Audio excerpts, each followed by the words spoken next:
Welcome to the Uninformed States of America with your host, Mike Riley, here on the Young Angels Network. Blue states doesn't want to help them out when they have hurricanes sweep through their state because it's the government getting too big and helping people. But when a hurricane sweeps through Texas, Ted Cruz is on the front lines talking about where's FEMA.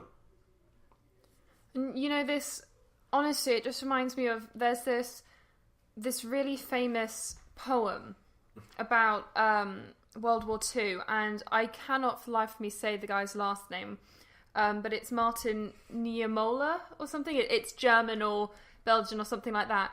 But it was this poem called First They Came for the Socialists, and it goes down and down the line. It goes, first they came for the socialists, and I did not speak up because I was not a socialist. And it goes down and down. Then they came for the Jewish, and I did not speak up because I was a Jew. Yes. I was not Jewish. And at the end, it goes, and then they came for me, and there was no one left to speak up for me.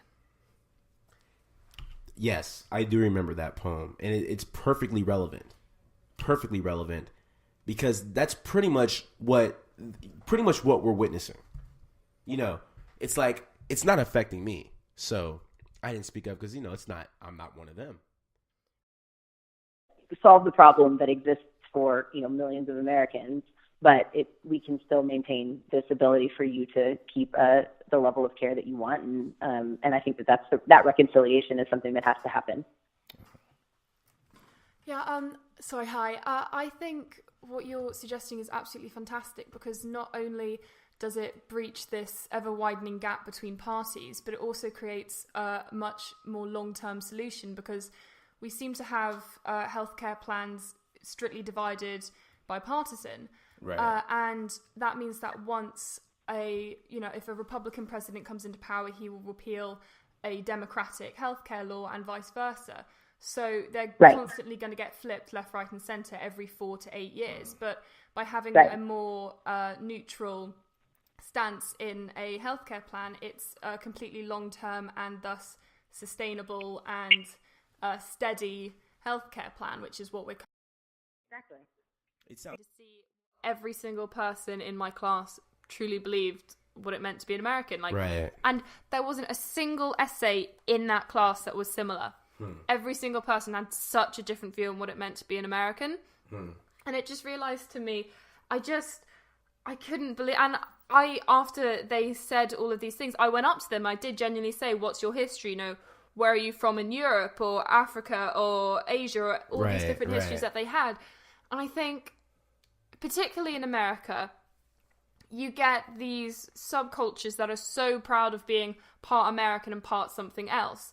You know, Latin American, African American, Asian American, they're all so proud of both parts of their hyphenated exactly group. Because of where they come from. Yeah, it's where they come from. It's their roots. It's what you they brought come from. here. Exactly. Yeah. I don't find someone going, yeah, you know, I'm Asian Australian. I think about the Italians and the Irish and the Jews that came here, you know, during the early 20th century, who came through Ellis Island. I think about the Africans that were brought here, you know, on boats, and the cultures that they brought here, that assimilated here, that created a lot of America. What do they call it? Involuntary immigration. Yeah, I think about those involuntary slaves.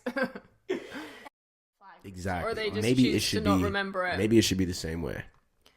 And you know what? If people, I acknowledge that this was a part of our history. I don't say that we need to get rid of it, wipe it out, and pretend like it never happened, because we should never pretend that something terrible didn't happen in our history unless we forget and repeat. So I think the best thing to do with them, you know, people have museums of Nazi Germany. They have museums to put in solemn remembrance of this stuff. When we say tearing them down, we don't mean then, like, you know, smashing to the ground and pretending they didn't existed. Move them to a museum. Exactly. Change to be in any way insincere to the people who are currently struggling in Texas. Right. The conversation of climate change is because we're desperately trying to figure out a way to reverse what is happening in order so that it never happens again. We're not doing this to try and turn the situation away from the plight of the others. We're trying to do it to prevent the millions that could also suffer it again and again and again. I be having my little epiphanies when Charlie talks. I just be like, To the Uninformed States of America with your host, Mike Riley, here on the Young Angels Network. Log on to MikeRileyNow.com